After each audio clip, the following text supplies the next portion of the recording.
Doctor صاحب بات یہ ہے کہ جوانی میں بندے کو نا بیوی کی قدر نہیں ہوتی. جوانی میں بندہ ساری عمر دوستوں کے ساتھ وہیں چلا گیا, ادھر چلا گیا, ادھر چلا گیا, مگر جب 50 سے ابو ہوتا نا تب پھر اس کو مسز کی قدر ہوتی کہ بیوی ہے کیا. بالکل صحیح. بیوی کی قدر ہوتی 50 کے بعد. جیسے عام بندہ نا نارمل, اس کو مٹھائی کی قدر نہیں ہے. جب اس کو شوگر ہو جائے گی نا پھر اس کو مٹھائی کی قدر ہوگی کہ مٹھائی کیا ہے. بالکل صحیح. یہ ایسے ہی ہے. جب پابندیاں لگتی ہیں یا جب دودھ, جب آپ کی چیزیں پھر آپ کی پہنچ سے باہر ہونا شروع ہوتی ہیں, یا ہیلن کیلر کے بقول we know the value of thing when we are deprived of them. وقت گزرنے کے ساتھ ساتھ واقعی یہ محبت میچور ہو جاتی ہے, میچور ہوتی ہے. بالکل ایسے اور ہی. پھر واقعی ایک دوسرے کی قدر کرتا ہے بندہ, عزت کرتا ہے, احترام کرتا ہے. بالکل جوانی میں بندہ بیوی سے لڑ بھی پڑتا ہے, ناراض بھی, مگر جب ایج بڑھ جاتی پھر اس کو سمجھ ہوتی ہے کہ نہیں اصل جیون ساتھی تو اصل یہی ہے. اچھا, بزنس میں پھر آپ نے اس میں تو ماشاءاللہ آپ نے کافی نام کمایا. شکر الحمدللہ. آپ اتنے سارے عہدے آپ کے پاس, فیصل آباد سیڈ کارپوریشن سیڈ ایسوسیشن کے پریزیڈنٹ ہیں اور وائس چیئرمین ہیں سیڈ ایسوسیشن آف پاکستان کے, پھر سارک کے بھی چیمبر کے ممبر ہیں, اور ماشاءاللہ فیصل آباد چیمبر آف کامرس کے ایگزیکٹو ممبر ہیں. اتنی ساری حیثیتیں ہیں اپنی کمپنی کے. آپ فیڈرل ٹیکس امبونسمنٹ کا ایڈوائزر ہوں. ہاں, وفاقی محتسب کے ایڈوائزر, تو ٹیکس محتسب کی. تو یہ ویسے ہمارے پروگرام کے ذریعے لوگوں کو پتہ چلے گا, ویورز کو, کہ فیصل آباد میں کتنی بڑی شخصیت رہتی ہیں. آپ اپنی کمیونٹی میں تو ماشاءاللہ کافی ہوں گے, لیکن آپ کی اتنی حیثیتوں کا شاید کم علم ہے لوگوں کو. ساری لوگوں کو پتہ نہیں ہوتا نا, تو الحمدللہ آج پتہ لگ جائے گا. کوشش کرنی چاہیے کہ اگر آپ کے پاس کوئی بھی عہدہ ہے, کچھ بھی ہے, تو آپ کسی کی جس حال میں بھی مدد کر سکتے ہیں مدد کرنی چاہیے. تو الحمدللہ اس پہ پورے اترتے ہیں. ان سارے عہدوں کے ساتھ انصاف کر پاتے ہیں آپ؟ الحمدللہ بالکل جی, کیونکہ بزنس میں نے ہینڈ اوور کر دیا بیٹے کو. جاتا ہوں بس دیکھتا ہوں کیا کہا جائے, جہاں ان کی غلطی ہے ان کو سمجھا دینا, نہیں تو میں نے دخل نہیں دینا.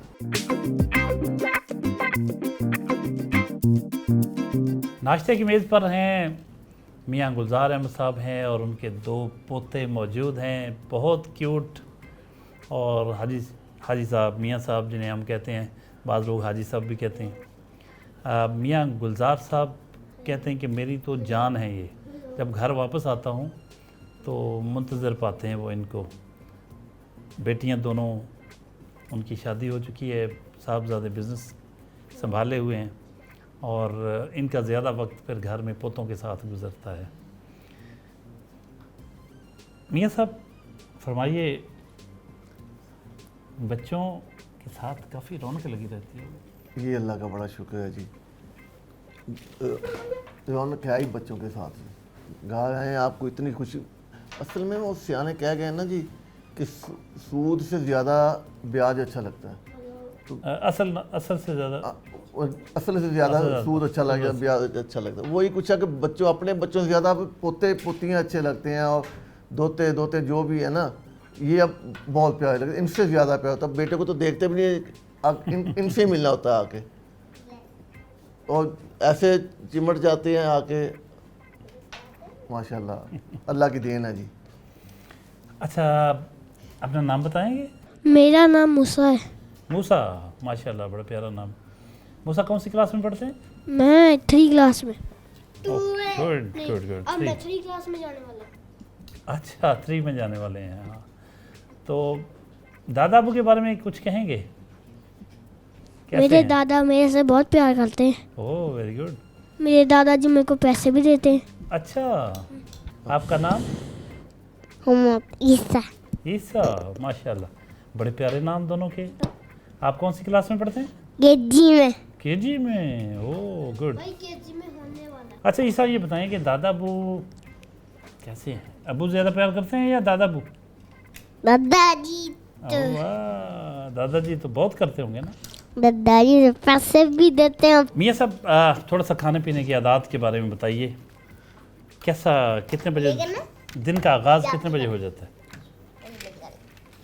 ڈاکٹر صاحب شکر الحمدللہ, دن کا آغاز ہوتا ہے جی میرا صبح 3 بجے کی.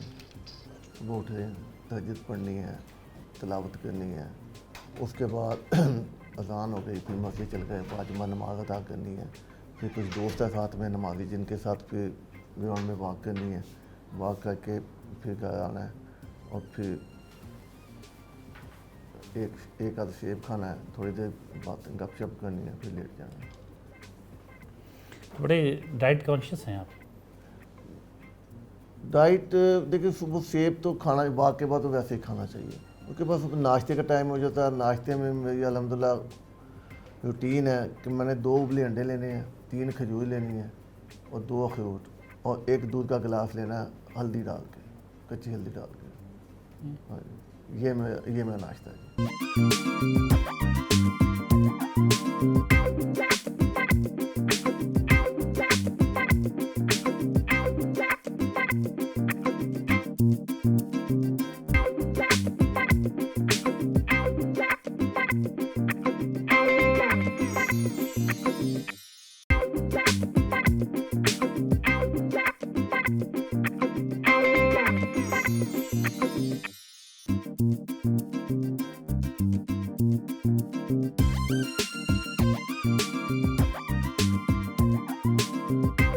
آپ کو ایکشن موویز اچھی لگتی تھیں, رومانٹک یا کس طرح کی مار دھاڑ والی؟ پنجابی فلمیں تھیں جی, پنجابی مار داڑ والی دیکھتے تھے جا کے. سلطان رائی کی فلمیں دیکھ لی. سلطان رائی ان دنوں چھائے ہوئے ہاں تھے, چھائے ہوئے اچھے لگتے تھے. ہاں اچھے لگتے تھے. وہ ظلم کے خلاف لڑتا تھا نا, تو لگتا تھا کہ کتھارسس بھی ہوتا ہے بندے کا. تو گانا کوئی ان فلموں میں اس دور میں جو آپ کو اچھا لگتا ہو, کوئی یاد ہے؟ کوئی یاد نہیں. اچھا, ہیرو تو آپ نے بتا دیا. ہیروئن کون سی اچھی لگتی تھی؟ آج کی بات نہیں کر, وہ ماضی کی جب آپ فلمیں دیکھتے تھے. اس کے ساتھ پہلے آسیہ چلتی تھی جی, اس کے بعد میں اس کے ساتھ انجمن آ گئی. یا پہلے جب بالکل چھوٹے چھوٹے تب شبنم کا دور ہوتا تھا. شبنم کا دور ہوتا تھا جی. وحید مراد کے ساتھ آ گئی ہے, محمد علی. تب آپ اتنے بھی چھوٹے نہیں ہوں گے. نہیں, تب اسکول میں پڑھتے تھے نا جی. ہاں اسکول میں, تب تو اسکول نہیں نا, سیل میں نہیں جا سکتے تھے نا. ان کا دور تھا. اس کے بعد شبنم تو میں پھر چلے گئی بنگلہ دیش, چھوڑ گئی پاکستان کی انڈسٹری کو. ہاں, شبنم کی فلمیں تو ہم بھی دیکھتے رہے ہیں زمانہ طالب علم میں. حاجی صاحب, آپ نے مطلب ان کو اپنے بہت ماضی میں پہنچا دیا. لیکن بہرحال کیا دور تھا, کیا اس وقت فیملیز کے ساتھ سینما گھر جانے کا بھی ٹرینڈ ہوتا تھا. ابھی بھی آپ آنے گانے لگے ہوں گے کسی وقت ریڈیو پہ, تو آپ انجوائے کریں گے پرانے گانے. نئے گانے تو کچھ بھی نہیں ہے. ہاں, اس وقت شاعری پہ فوکس تھا اور میوزک اچھا ہوتا تھا. اس وقت سارا کوالٹی بڑی ہوتی تھی چیزوں میں نا. اب تو خیر وہ ڈسپوزیبل سا دور ہے, اس میں گانے بھی ایسے ہی آ رہے ہیں, چیزیں ایسی چل رہی ہیں. گھر سے نکلتے ہیں نا, کسی گاڑی میں ویڈیو لگا لیتے ہیں فیصل آباد 93, تو اس پہ پرانے گانے, کبھی پنجابی کبھی اردو پاکستانی گانے لگے ہوتے ہیں, اور اچھے کوئی شاعری ہوتی ہے. ابھی تو کچھ بھی نہیں ہے, کوئی ادھر سے پکڑی تو کوئی ادھر سے پکڑی انہوں نے.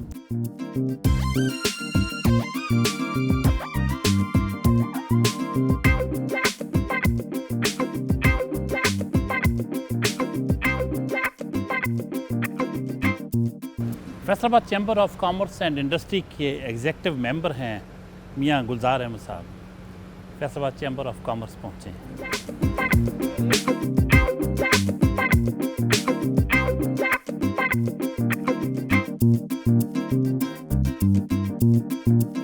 میاں صاحب, فیصل آباد چیمبر آف کامرس ماشاء اللہ پاکستان کا اتنا بڑا چیمبر ہے.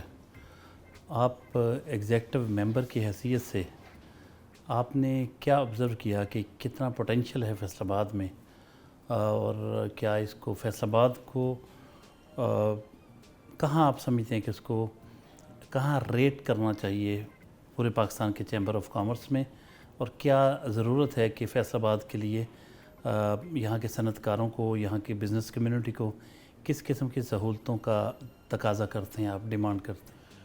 فیصل آباد چیمبر ڈاکٹر صاحب کہنے کا تو پاکستان کا تیسرا بڑا چیمبر, مگر یہ لیڈ کا ہے پہلے نمبر پہ. کہ پچھلے سال بھی ہمارے پریزیڈنٹ نے, آتم ندیر صاحب نے کانفرنس کرائی تھی سرینا ہوٹل میں. پورے پاکستان سے پریزیڈنٹ جتنے چیمبر کے تھے سب کو بلایا تھا, ان کو ویژن دیا تھا کہ کیسے آگے چلنا ہے. تو یہ گائیڈ کر رہا ہے سب کو فیصل آباد چیمبر، حالانکہ لاہور بڑا چیمبر ہے، کراچی بڑا چیمبر ہے، مگر صنعت کاروں کو یہ سب بتانے کے لیے یہ سب سے آگے ہمارا فیصل آباد چیمبر لگا ہوا ہے، اور تاجروں کی جتنی خدمت ہو سکتی ہے الحمدللہ ہمارا چیمبر کر رہا ہے لوگوں کی۔ اور کتنے ممبرز یہاں ہیں، اور کیا آپ سمجھتے کہ آنے والے وقتوں میں فیصل آباد کو جو اس کا ڈیو ایک سٹیٹس ملنا چاہیے وہ آپ چیمبر کے پلیٹ فارم سے کوئی ڈیمانڈ کرتے ہیں؟ ممبر اس ٹائم جی الحمدللہ 8,000 ممبر ہیں فیصل آباد چیمبر کے۔ یہ کاپشی ہیں ہمارے سابقہ پریزیڈنٹ جی رانا سکندر اعظم خان کی، پچھلے سال 7,000 تھے، ابھی اس سال انہوں نے 1,000 بڑھائے ہیں، نیا سال ہے ممبر اور زیادہ بڑھیں گے۔ اب جب لوگوں کو پتہ لگتا ہے کہ ہمارے جو بھی کام ملکی ہوتے ہیں ہم چیمبر کے ذریعے کروا سکتے ہیں، تو پھر ان کو سمجھ آتی ہے کہ ہمیں واقعی چیمبر کا ممبر بننا چاہیے، اور چیمبر میں جا کے جو ہمارے مسائل ہیں بتانے چاہیے تاکہ وہ آگے جا سکیں۔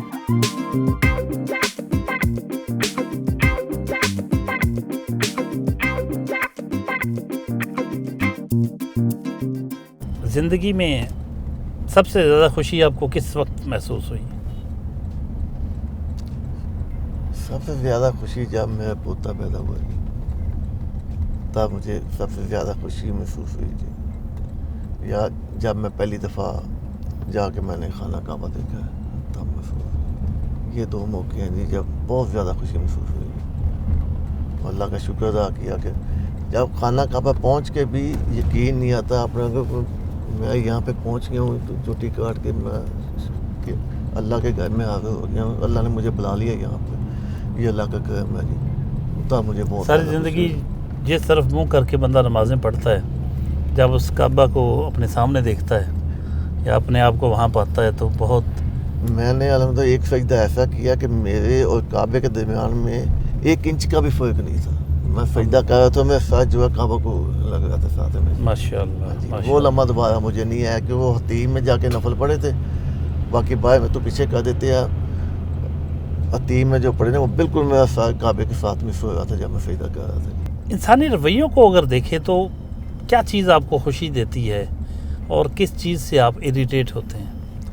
دیکھیں جب بندہ کسی کی کوئی مدد کرتا ہے نا جی، یہ اللہ کا بڑا شکر ہے کہ اللہ نے ہمیں دینے والا ہاتھ بڑھایا ہوا ہے، اور جب آپ کسی ڈیزرونگ کو دیکھتے ہیں آپ کو پتہ ہوتا کہ یہ بالکل ڈیزرو کر رہا ہے، جب اس کی آپ امداد کرتے ہیں تو اس کے چہرے کے طرف دیکھیں وہ کتنا ممنون ہوتا، اللہ کا شکر ادا کرتا ہے، کہ تب بندے کو نا بہت زیادہ خوشی ہوتی ہے کہ میں واقعی کسی کے کام آیا۔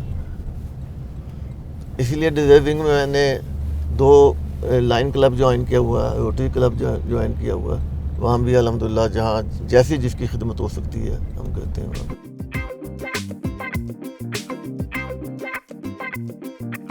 رجکوٹ روڈ پہنچے ہیں جہاں میاں صاحب کا کاروباری آفس ہے، گرین گولڈ ایگری سیڈز کے نام سے، آئیے آپ کو دکھائیں۔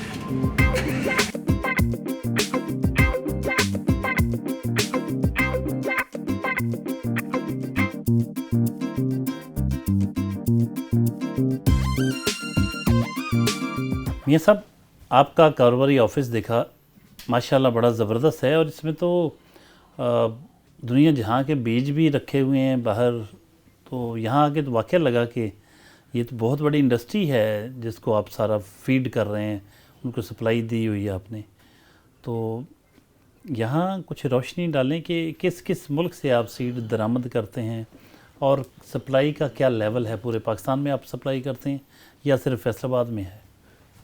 سیڈز ہم نیوزی لینڈ سے لے کے یو ایس اے تک پورے ورلڈ سے سیڈ ہم امپورٹ کرتے ہیں، کوئی مختلف چیزیں ہیں، کوئی چیز کسی ملک سے آتی ہے، کوئی اب میں آپ کو بتاتا ہوں کہ نیوزی لینڈ سے ہم منگاتے ہیں مٹر کا سیڈ ہم نیوزی لینڈ سے منگاتے ہیں، آسٹریلیا سے ہم گھاس منگاتے ہیں جانوروں کے لیے، وہ ہم آسٹریلیا سے منگاتے ہیں، شلغم کا سیڈ ہم یو ایس اے سے منگاتے ہیں، مولی ہم کوریا سے منگاتے ہیں، مرچ کا سیڈ ہم کوریا سے منگاتے ہیں، مختلف ٹماٹر ہم کچھ چائنا سے منگاتے ہیں، کچھ یورپ سے منگاتے ہیں، مختلف ہے، جہاں دنیا میں کوئی چیز اچھی چیز جہاں سے ہے نا وہاں سے ہم پاکستان لے کے آتے ہیں، اور یہاں ہمارا پورا نیٹ ورک ہے، کراچی سے لے کے پشاور تک ڈیلر نیٹ ورک ہے، ہمارے سیل مینیجر ہیں مختلف علاقوں میں جن کو ہم نے دیے ہوئے ہیں، ان کے ذریعے پھر پورا ڈیلروں کے تھرو پورے پاکستان میں ہمارا کام چلا ہے جی. ماشاءاللہ. تو اس کے لیے ریسرچ کرتے ہیں آپ کہ کس ملک میں کچھ زیادہ بہتر بیج موجود ہے؟ میں نے آپ کو بتایا کہ ہم جاتے ہیں دنیا میں، جا کے وہاں دیکھتے ہیں کہ وہاں ان کے ملک میں کون سی چیز اچھی لگی ہوئی ہے، ان کی فیلڈ دیکھتے ہیں. ہم شہر میں گھوم کے نہیں آ جاتے، ہم وہاں بھی گاؤں میں جاتے ہیں. سمجھے، گاؤں ہیں ان کے جو فارم ہے وہاں پہ جانا ہے، وہاں پہ دیکھنا ہے انہوں نے یہاں کیا کیا لگایا ہوا ہے. وہاں سے پھر ہم نے سیمپل لے کے آنے ہیں. سیمپل آ کے ہم نے اپنے فارم پہ اپنی R&D ٹیم کو دینے ہیں. انہوں نے اگر میں آپ کو ایک ایگزامپل دیتا ہوں مرچ کی. ہم نے اگر مرچ لگائی ہے تو کم از کم ہم نے 100 ویرائٹی مرچ کی لگائی ہے. 100 میں سے ہم نے دیکھنی ہے کون سی پہلے دوسرے تیسرے نمبر پہ آتی ہے. جو پہلے دوسرے تیسرے نمبر پہ آئے گی ہم اس کو لے کے مارکیٹ میں آئیں گے. نہیں کہ اگر 100ویں نمبر پہ تو اس کو ہم لے کے نہیں آئیں گے.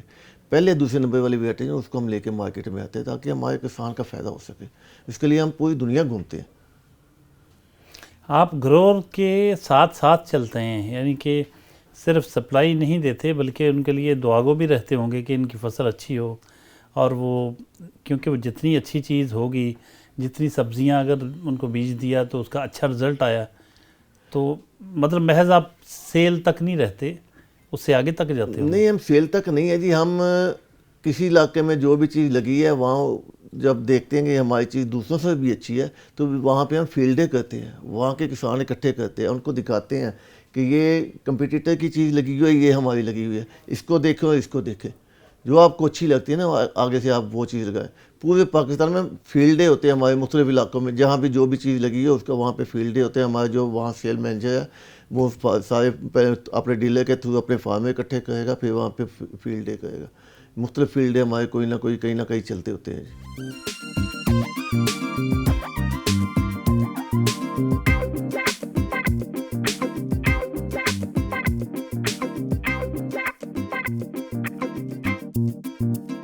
بظاہر جب ہم آئے سیڈ کارپوریشن یا سیڈ ایسوسیشن کے آفس تو ہم یہ سمجھتے تھے کہ شاید کوئی معمولی قسم کا ایک ایسا آفس ہوگا جس میں کوئی چھوٹا موٹا کاروبار چھوٹا موٹا جو ہوتا ہے اس کے بس مختصر سا آفس ہوگا. لیکن یہاں آ کے محسوس ہوا کہ یہ بہت بڑی آرگنائزیشن ہے اور ملک گیر ان کا سیٹ اپ ہے اور انٹرنیشنلی ڈیل کرتے ہیں یہ. اور اس وقت جو میٹنگ کے مناظر آپ دیکھ رہے ہیں اس میں کمپنی کے جو CEO ہیں میاں گلزار صاحب وہ ہیں، ان کے صاحبزادے نعمان احمد صاحب ہیں اور ان کے ٹیم ممبرز بیٹھے ہوئے ہیں. جانتے ہیں ان سے کہ کیا کچھ پوری دنیا سے وہ یہاں پاکستان کس طرح سے لاتے ہیں، کتنا سکوپ ہے مزید کہ اس شعبے میں اور کتنا انویسٹ کیا جا سکتا ہے، اور اگر صحیح معنوں میں ان کی اگر گورنمنٹ سرپرستی کرے تو کیا حقیقتاً ان کے ویژن کے مطابق اگر سیڈز پر کام کیا جائے اور سبزیاں اگانے پہ کام کیا جائے تو کیا معیشت میں کوئی ریزنیبل حصہ ڈال سکتی ہیں یہ ان کا جو بزنس ہے. حاجی صاحب، آپ سے بہت سی گفتگو ہوئی تو نعمان صاحب سے ہم جانتے ہیں آپ کہ وہ پورا سیٹ اپ کیسے چلاتے ہیں. ان کی ٹیم جو ہے اس میں کوئی ریسرچ کا، کوئی ریسرچ اینڈ ڈیولپمنٹ کا بھی کوئی شعبہ ہے. نعمان صاحب آپ سے جانیں گے. سیڈ نو ڈاؤٹ یہ ایک پوری انڈسٹری ہے اور اس میں ہم لوگ نیشن کو سرو کر رہے ہیں. ہم نیوزی لینڈ سے لے کر کینیڈا تک یہ تمام کنٹریز سے سیڈ کو امپورٹ کر رہے ہیں اور اب الحمدللہ سٹیپ بائی سٹیپ ہم اس پوزیشن میں آ چکے ہیں کہ ہم یہاں پہ لوکلی سیڈ کو پروڈیوس کر سکیں. کہ جس طرح اکنامیکل کرائسس بڑھ چکے ہیں تو اس کو جو ہے پرائسز کو کمپیئر کرنے کے لیے ہم نے یہاں پہ بڑی محنت کی. آپ سے ناشتے کی میز پہ صبح ملاقات نہیں ہو سکی تو پہلے تو جو آج کی ہماری مین پرسنالٹی جن کے ساتھ پروگرام ہے آپ کے والد صاحب میاں گلزار صاحب، ان کے بارے میں آپ کے تاثرات جاننا چاہوں گا کہ بحیثیت فادر ان کا رویہ کس قسم کا ہوتا ہے اور آپ کے ویوز کیا ہیں ان کے بارے میں. He is really a very polite and humbled person اور I am blessed to have him as my father. He is a real mentor in my life. My name is Dr. Mohammad Ikram ul Haq and I'm currently working as production manager in this company. اور اگر briefly میں explain کروں اس production کے پورے department کو تو جتنا بھی seed from all over the world ہم امپورٹ کرتے ہیں وہ ہم اس طرح نہیں ہے کہ ہم نے یہاں کنٹری سے سیڈ پکڑا اور پکڑ کے ہم نے فارمرز کو ڈلیور کر دیا. الحمدللہ ہمارے پاس مور دین 100 ایکڑس پہ ہمارا ریسرچ اینڈ ڈیولپمنٹ کا فارم ہے. وہاں پہ ہم کنٹینیوس 2 سال کے لیے ایک ورائٹی کی ٹیسٹنگ کرتے ہیں. اس کے بعد ٹیسٹنگ کے بعد ہم اس ورائٹی کو کمرشل کرنے سے پہلے پورے پاکستان میں اس کے ٹرائلز لگاتے ہیں, اور ان ٹرائلز کی بیسس پہ جو ہمارے پاس ریزلٹس آتے ہیں, ٹھیک ہے, ان ریزلٹس کی بیس پہ ہم آگے ورائٹیز جو ہے نا فارمر تک پہنچاتے ہیں. My name is Fatma. I am the admin in Green Gold Agri Seed. Actual میں میری جو جے ڈی ایس میں ہے وہ ہے یہ کہ ایز ایڈمن میں یہاں پہ آفس کو جو ہے اس کی مینجمنٹ جو بھی ہے سارا آفس کا کنٹرول, اس کی الگ بلڈنگ کی کنسٹرکشن اور آل دا ڈپارٹمنٹس ہیں وہ مطلب آلموسٹ میرے انڈر آتے ہیں کہ لائک اس میں کسی بھی چیز کی لائک ان کو ضرورت ہے تو وہ میں ایز ایڈمن جو ہے ان کو پرووائڈ کرتی ہوں. تو green gold agri seed according to اگر ان کی سیڈ پروڈکشن کو دیکھا جائے تو انٹرنیشنلی ڈیل کر رہی ہے اور پاکستان میں ایک فائنسٹ کمپنی ہے. My fair name is Sana Shehbaz and I am working here as an accountant. اور میرا کام یہاں پہ ہے اکاؤنٹنٹ, مطلب سیل انوائس سے لے کے آرڈر کے جتنا بھی اس کی ٹرانزیکشن وغیرہ ہوتی ہے, لیجر کو میٹ کرنا اور ٹرانزیکشن وغیرہ کو سب کو دیکھنا اور بینک اسٹیٹمنٹس وغیرہ دیکھنا اور سارے اکاؤنٹس کو میں ڈیل کرتی ہوں یہاں پہ. میرا نام لاریب اعجاز ہے. میں یہاں پہ as a human resources manager اپنی جو فرائض ہیں وہ سر انجام دیتی ہوں. میرا کام امپلائیز اور ہیڈ کے درمیان ایک برج کا کام کرنا ہے. اور اگر گرین گولڈ کی بات کروں تو گرین گولڈ ایگریکلچر میں ایک ایسا سیکٹر ہے جو کہ پاکستان میں بہترین سیڈ کی کوالٹی کے لیے کوشش کر رہا ہے اور کبھی بھی سیڈ کوالٹی پہ کمپرومائز نہیں کرتا. آئی ایم ڈاکٹر محمد کامران. میں یہاں پہ ڈیولپمنٹ مینیجر ہوں. جو سسٹینیبل ڈیولپمنٹ گول ہیں یونائٹڈ نیشن کے, اس میں جو موسٹ پریورٹی یا ٹاپ آف دا لسٹ ہے وہ زیرو ہنگر ہے. اور زیرو ہنگر جو ہے وہ لنک کرتا ہے فوڈ سیکیورٹی کو, اور فوڈ سیکیورٹی ڈائریکٹلی لنک کرتی ہے سیڈ سیکیورٹی کو. تو الحمدللہ میری جو کمپنی ہے یہ سیڈ سیکیورٹی میں ایک سگنیفیکنٹ رول جو ہے وہ کردار ادا کر رہی ہے. ایون دو ہمارے جتنے بھی سیٹ اپ ہیں جس میں سیڈ امپورٹ ہے یا کمرشل ٹرائلز ہیں اور اس کے علاوہ باقی جتنے بھی ڈپارٹمنٹس ہیں, یہ صرف اس کمپنی میں رہتے ہوئے تو اچھا کام کر ہی رہے ہیں بلکہ یہ دوسری کمپنیز ہیں ان کے لیے بھی ایک مشعل راہ ہے.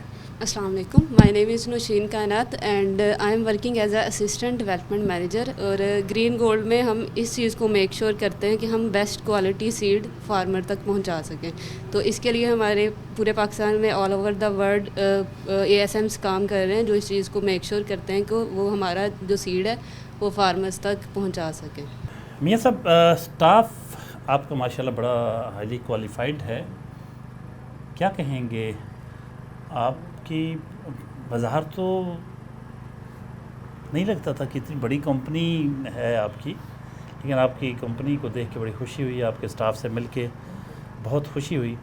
کیا ویژن آپ کا ہوتا ہے اسٹاف ممبرز کے ساتھ جب ملتے ہیں, میٹنگ ہوتی ہے, تو کن چیزوں پہ فوکس ہوتا ہے آپ کا؟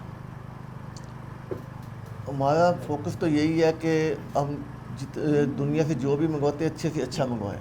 ہمارا مین فوکس ہی یہ ہے کہ جو بھی ہم نے امپورٹ کرنی ہے یا ٹرائل کرنی ہے اس میں سے جو سب سے بیسٹ نکلتا ہے وہ ہم اپنے فارمر تک پہنچائیں. یہی ہمارا مین جو ہے نا فوکس یہی ہے کہ اچھے سے اچھا سیڈ جو ہے نا کسان تک پہنچانا ہے. آپ ٹیم کے بارے میں کیا کہیں گے؟ ٹیم الحمدللہ میری بہت اچھی ہے جی.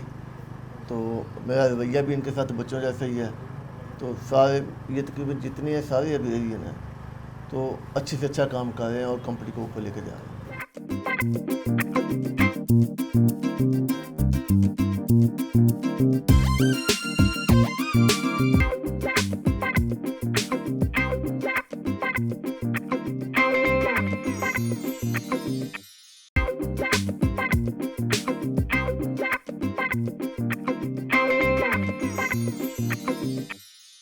اچھا, یہ کہا جاتا ہے سیاستدانوں کی طرف سے کہ یہاں کا جو بزنس مین طبقہ ہے وہ ٹیکس نہیں دیتا, اور آپ ٹیکس سے متعلق آپ کا تو بہت بالکل آپ ریلیونٹ ہیں, فیڈرل ٹیکس بورڈسمین کے ایڈوائزر بھی ہیں. تو آپ کیا کہیں گے, آپ کا کیا تجربہ ہے کہ لوگ ٹیکس دیتے ہیں نہیں دیتے؟ اربوں کھربوں روپیہ لوگوں کے پاس ہے, یا ملک شہری امیر ہیں, ملک غریب ہے؟